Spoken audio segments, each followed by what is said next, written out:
Hello, everybody. It's Valeria Giffen with the JLA, and we are continuing our interview series for the AI special issue that we recently submitted. I'd like to welcome Dr. Courtney Handman. Thank you so much for taking part in our interview series. And before we begin, just so people kind of get a feel, would you be able to tell us who you are, where you're at, and what sorts of research you enjoy doing? Okay. Well, thank you so much for doing this. It's great to have this opportunity to talk. Um, so I'm a linguistic anthropologist at the University of Texas at Austin. I do research on the ways that people make different kinds of communicative networks and circulate different kinds of talk. So my earliest work was on Christian Bible translators. And the way worked with a community of folks who speak a language called Gusmani in Papua New Guinea, looking at how folks there took up Christianity and translation as a project of making new kinds of connections to God, to other Christians, to other Papua New Guineans. Um, and then I've also looked at how people, not just how people are in communicative networks, but how they think about them, and what they think are good ones and what are the kinds of ones they should be creating. Um, I mean, a version of this is how like we think about, what's the right kind of communicative network that's going to like solve the problem of disinformation, right? Sort of. But what I was looking at was back in Papua New Guinea in the colonial era.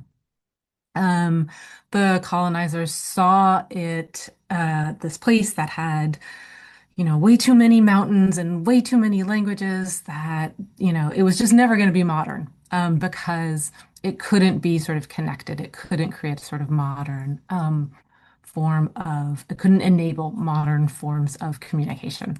And so looking at how that sort of ideology, that way of thinking, that imaginary of communication really affected both colonialism and early process of decolonization. And now I'm really interested in how people are making new kinds of social networks and social relations using AI, and chatbots and some other forms of AI that are a little bit different. But that was part of the piece. That's the thing that I was talking about for the JLA article. Yeah. Yeah, no, it's so wonderful to see. I always love asking the bio questions specifically because it's so interesting to see the trajectory of people's research, whether they've stayed in the same sort of area or to see like maybe the progression of where you've started and then where you've gone, like starting with this community in Papua New Guinea and then Yeah. talking about AI. It's so interesting to think about how like these concepts apply to different areas of research. So I think that's super interesting. And transitions us perfectly into the summary of your article. So if you could please, would you be able to provide a sort of summary for a public audience about your piece that was submitted to the JLA? I will try. We'll see. Okay. So everyone's talking a lot about whether chatbots are sentient or not, or are intelligent or not. Um, I think that can kind of be a distraction from the fact that people are already dealing with chatbots as if they have a kind of personhood. And that is happening regardless of intelligence or sentience. And even the people who would like the sort of the the kind of chatbot users who would laugh at people who think that chatbots are sentient, even those folks are talking about a certain kind of personhood of the chatbot. And this comes out in the way that they search for a chatbot's, what they sometimes call the chatbot's real self. People are taking the metaphorical ways that we think of ourselves as having like a true self that's buried underneath a social exterior and kind of applying that to chatbots and talking about that in terms of jailbreaking. That's the activity of how you go about finding that true chatbot self. So jailbreaking meaning overcoming the guardrails that are placed on chatbots by by corporations, by Google or by OpenAI to try and keep them safe and keep them from saying, generally horrible things. Um, so they're trying to overcome those guardrails as a way of trying to overcome what they think of. And I'm really thinking about here of users who kind of skew both male and politically right, who see those guardrails as a kind of political correctness or wokeness that's constraining the bots and also constraining the humans, right, who are talking to the bots. Um, and just like there's been this long-standing flip-flop in the history of computing and cybernetics, where at first the brain was a metaphor for a computer, and then at some point computers become metaphors for brains, and that sort of keeps, going back and forth.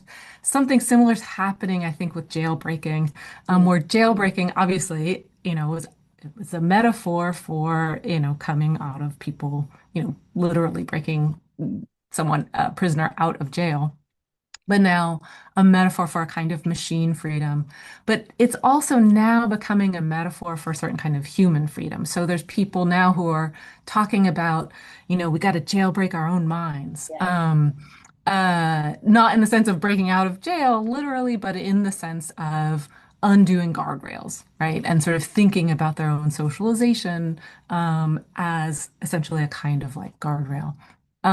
So it's an article about how people are making new kinds of social relations with bots, creating a kind of personhood for the bots, and possibly transforming the way humans think about their own personhood in response. Yeah, thank you. That was a great summary. I thought the jailbreaking part was so interesting. It was interesting to see the different creative ways that people tried to get the bots to break out of this limits. And I was really curious because I know you mentioned earlier in the article, you talk about how you were not going to focus on this sort of I guess I've always seen, or a lot of what I've seen is that people use these for companionship. And I know Hmm. in your article you say that like I'm actually going to move away from that. I'm going to talk about something deeper. And when you started this interview, you mentioned like I think it's a distraction. And I think that your choice in saying I'm not going to look at this component that so many people are talking about kind of gets at this deeper level of like what is actually happening and that deeper level of this search for something Yeah. deeper within the AI, which is really interesting. Yeah, no, I mean, that's right. And I mean, the funny thing is, I'm also right. I have an article that's about sort of AI companions. That hopefully will come out relatively soon. The thing is, even like a lot of the folks who have AI companions, um, it's not necessarily that they think of them as sentient. It's Mm. a different kind of person, or personhood. Um, so it's like it's not. Um, I mean, I think one of the things that um, people are trying to sort out right now with chatbots, with AI, is, yeah, what is this thing that we're relating to, and how do we relate to it, and what are our kind of repertoires for doing it? And you said like, oh, it's so funny how you sort of go from you start somewhere and you end up somewhere completely different as a researcher. There is this way in which what I saw people doing in Papua New Guinea was trying to figure out how to talk to God and what were the repertoires for how to talk to God and what kind of person was this Christian God. And and some of that was like really well established because they'd been Christian for a while. But there's something similar about what's happening here. The difference, of course, is that unlike our other forms of talking with, communicating with various kinds of non-humans, which, humans have been doing always, Yeah. as gods or as spirits or as the dead or as ancestors or animals or whatever, the LLMs, the language models, the chatbots are are really chatty. Um, and in a way that like normally a lot of times when people are talking to these other kinds of non-humans, they are often hit on the limitations of the way that communication happens. And there is a real, there is something different here about the fact that these are some non-humans who are a lot chattier than any of the other non-humans that we normally talk to.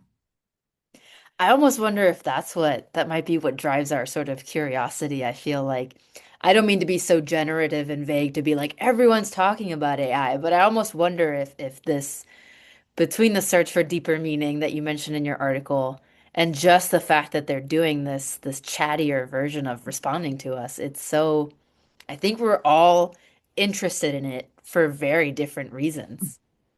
Yeah, no, I mean it's pretty amazing what it's doing, even if the language that it's producing is like banal and boring and I mean it is in some sense just it's the that experience of responsiveness in human language that